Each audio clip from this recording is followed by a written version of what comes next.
ನಮಸ್ಕಾರ ವೀಕ್ಷಕರೇ, welcome to my channel. ಇವತ್ತು ಹಲಸಿನ ಬೀಜಲೆ ಒಂದು ಹಲ್ವಾ ಮಾಡೋದು ತೋರಿಸ್ತೇನೆ ರೀ. ಇವಾಗ ಒಂದು ಬೌಲಿದ್ದು ಹಲಸಿನ ಬೀಜ ಕುದಿಸಿ ಕುಕ್ಕರ್ ಒಳಗೆ ಕುದಿಸಿ ಸೈಡಿಗೆ ಇಟ್ಕೊಂಡೀನಿ. ಒಂದು ಪಾತ್ರೆ ಇಡಬೇಕು, ಒಂದು ಸ್ವಲ್ಪ ಅರ್ಧ ಕಪ್ ನೀರು ಹಾಕಿ ಬೆಲ್ಲ ಕರಗಿಸ್ಕೋಬೇಕು ರೀ. ನೋಡಿರಿ, ಈ ಥರ ಬೆಲ್ಲ ಬರೀ ಕರಗಬೇಕು, ಪಾಕೇನು ಮಾಡೋದು ಬೇಡ.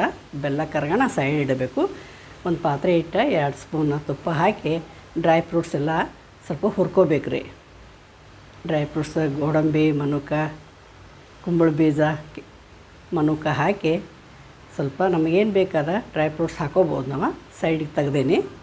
ಮತ್ತು ಒಂದು ಮಿಕ್ಸಿ ಜಾರ್ ತೊಗೊಂಡು ಕುದಿಸಿದಂಥ ಹಲಸಿನ ಬೀಜ ಮತ್ತು ಒಂದು 4 ಸ್ಪೂನ ಗೋಧಿ ಹಿಟ್ಟು ರೀ ಹಾಕಿ, ಅದು ಬೆಲ್ಲ ಕರಗಿಸಿದ ನೀರು ಇರ್ತೈತಲ್ಲ ಅದನ್ನು ಮಿಕ್ಸರ್ ಒಳಗೆ ಹಾಕಿ 1-2 ಏಲಕ್ಕಿ ಹಾಕಿ ಈ ಥರ ಪೇಸ್ಟ್ ಮಾಡ್ಕೋಬೇಕು ರೀ. ಅದನ್ನು ಫೈನ್ ಪೇಸ್ಟ್ ಆಗಬೇಕದ.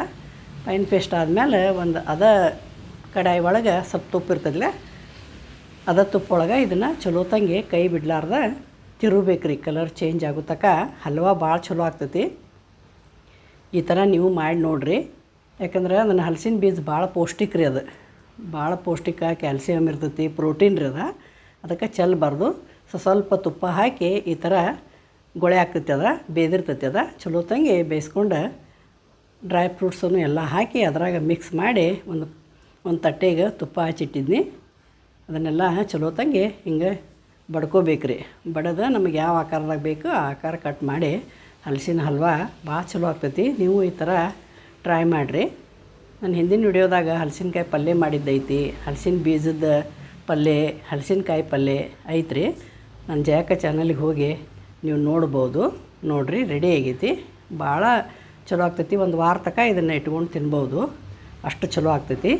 ನೀವು ಈ ಥರ ಮಾಡಿ ನೋಡಿರಿ. ಎಷ್ಟು ಚೆಂದಾಗ್ಯಾವು, ಎಷ್ಟು ಚೆಂದಾಗ್ಯಾವು. ಇವನ್ನ ಹಂಗೆ ಫ್ರಿಜ್ ಒಳಗೆ ಇಡೋದು ಬೇಡ, ಹೊರಗೆ ಇಟ್ಟು ಒಂದು ವಾರ ತನಕ ತಿನ್ಬೋದು ರೀ. ನೋಡಿರಿ ಎಷ್ಟು ಚೆಂದಾಗ್ಯಾವು. Thank you for watching. ಧನ್ಯವಾದಗಳು. ನಮಸ್ಕಾರ ವೀಕ್ಷಕರೇ.